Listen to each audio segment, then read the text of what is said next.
Hi everybody, you have reached week 5 of class. So this is our final 7 days, and in it I kind of think of class as like a go, go, go, go, go, go, go, and then you get to week 5 and you can kind of go whoosh. I would like to say there's not as much work this week, but that's sort of a subjective opinion.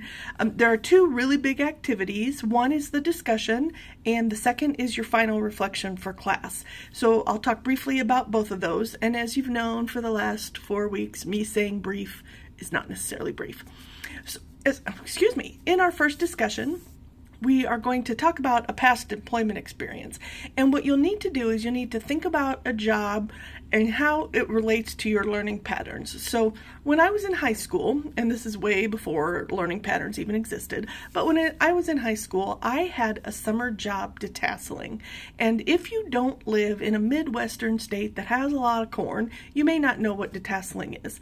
Well, back in the day, detasseling meant that you physically walked acres and acres and acres of corn, pulling out the tassels, detasseling. And so I did that for 3 summers, and I was not very good at that. So, but they kept me employed. Nobody else wants to walk around in cornfields. So, detasseling takes a lot of focus on sequence because you're doing the same thing in the same way all day, every day. And even though the job only lasts about 8 weeks and you make just a ton of money doing detasseling, you're still doing the same thing every day, all day. And so for someone who, like me, is low in sequence and high in confluence, that is sort of a recipe for disaster.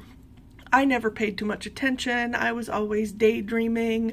I was scared of the critters that were out in the fields. There were just a ton of things that made that not a good job for me.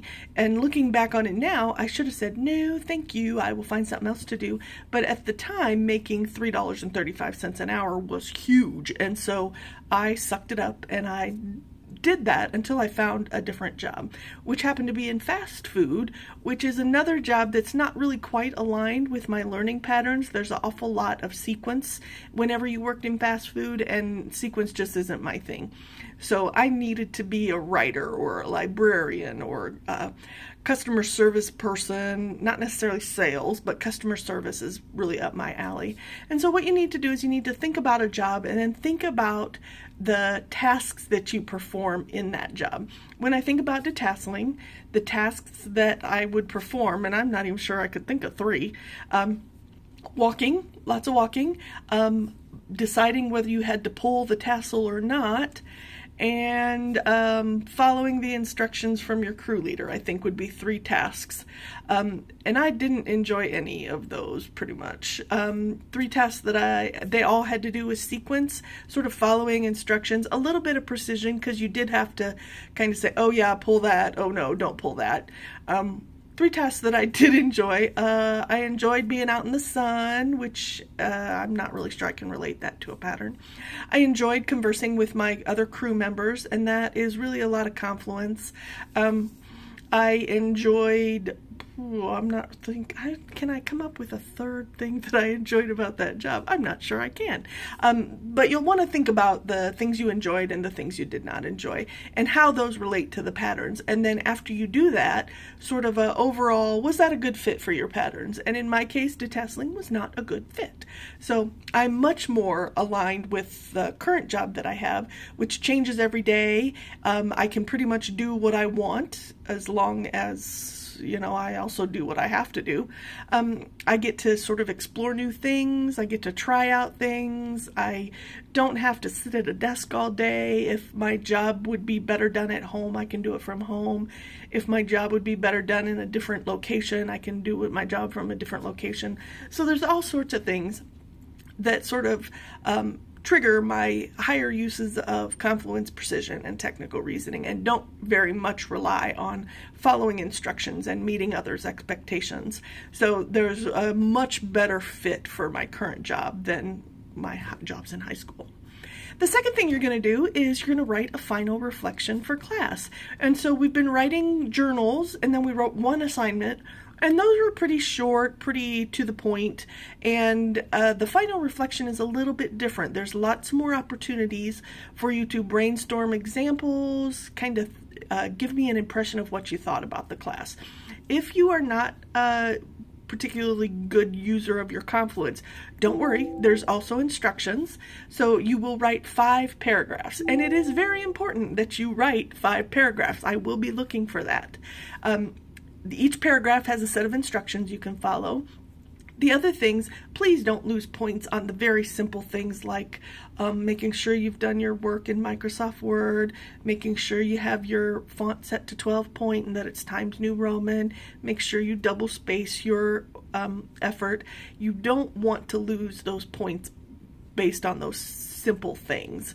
In your paragraphs, you're going to talk about learning. And when you talk about your own definition of learning, remember, you were learning long before you knew what learning patterns were. So while learning patterns is important to how you learn, they do not apply to the actual pure definition of learning.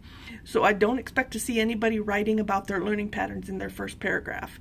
So you go from your definition of learning and how that's sort of morphed over the last 5 weeks into a definition and sort of a really brief explanation of how you use your patterns. And then the benefits and challenges to your patterns. So for me, 2 of the biggest benefits are that I really look for information and I enjoy that, and a lot of times that's kind of what you need to do when you're doing research, and whether it's research to answer a quiz, or whether it's research to write a discussion, or whether it's research to complete a project at work, all of those really play to my precision pattern. I'm also a really good problem solver, so that plays to my technical reasoning pattern. Very creative, that's my opinion, very creative, very sort of out of the box thinker. Really, I can see lots of different things going on in a single situation. So all of those are benefits for my patterns. Sort of disadvantages or challenges to my patterns is I can see a lot of things going on at once, and I'm not always focused on the one thing I should be focused on. So my use as needed sequence, which is considerably lower than my other patterns, is a real challenge for me, because let's face it, certainly in class and a lot of times in work and life, structure is important, and doing things in a proper order is important, and that's difficult for me. So that's sort of one of the challenges. And when I think about moving on to different classes, that's probably the #1 challenge for me, is that I'm not very structured of a person. And then you'll talk about how your patterns can sort of influence you and maybe even more than the patterns, the whole class, can influence you if you are on a job interview. So you'll imagine that you're on a job interview and somebody says, well, what are the 3 things you learned in that class that you're going to carry with you? And so you'll name those, and those are completely up to you. I don't have a particular favorite 3 things that I'm looking for. They are all whatever you've thought about class. And then finally you'll give a sort of an overview of the class materials, the pacing, the structure, sort of a mechanical review of class. And then you'll turn it in. So there you go. So that is our week 5 in a not as short as I wanted nutshell. And I just want to say congratulations, you've made it. And I am so looking forward to reading your final things for class. Have a great week, everybody. We'll see you later.